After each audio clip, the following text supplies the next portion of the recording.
श्रीमद बुद्धिसागर समुदायना गच्छाधिपति श्री सुबोध सागर सुरेश्वरजी महाराज साहेबना शिष्य तथा श्री पुनीत धाम जैन तीर्थना प्रणेता आचार्य श्री प्रसन्न कीर्ति सागर सुरेश्वरजी महाराज साहेब તેમજ તેમના સુશિષ્ય મુનિવર્ય શ્રી ભવ્ય કીર્તિ સાગર મહારાજ સાહેબની પાવન નિશ્રામાં સધાર્મિકો માટે વિશેષ પ્રસન્ન ભક્તિનું આયોજન કરવામાં આવ્યું હતું.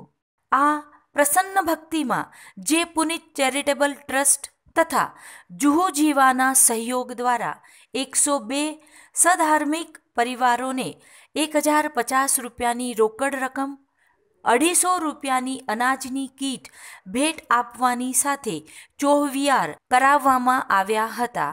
આ પ્રસંગે આચાર્ય શ્રી પ્રસન્ન કીર્તિ સાગર સુરેશ્વરજી મહારાજ સાહેબે સુખી જીવન જીવવાની ચાવી બધાને પ્રવચન દ્વારા આપી હતી.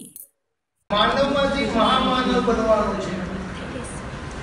મહામાનવ બનતા પહેલા કોણ બની શકે પ્રશ્ન થશે. તો જે પોતાના પરિવારને પ્રેમ કરે છે, પોતાના પરિવારને સહાયક બને છે, પાડોશીને પણ શાંતિથી જીવવા દે છે, એ જીવાત્મા મહામાનવ બની શકે છે. તમે તમારા પરિવારને જીવાડો છો, શાંતિ આપો છો, જીવવા દો છો, વિચારી લેજો.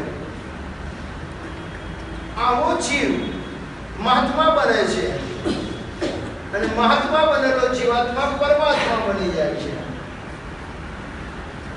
માનવના જન્મ લીધા પછી સૌથી પહેલું એ કર્તવ્ય કરવાનું છે કે બીજાને સહાયક બનું, પરિવારના સભ્યોને હું સહાયક બનું, સાચું જ્ઞાન આપું. જ્ઞાન તમારી પાસે હશે, ધર્મ તમારી પાસે હશે તો સાધર્મિક બનવું નહીં પડે. માગવું એ શરમજનક છે, પણ ભક્તિ કરવી એ આનંદજનક છે.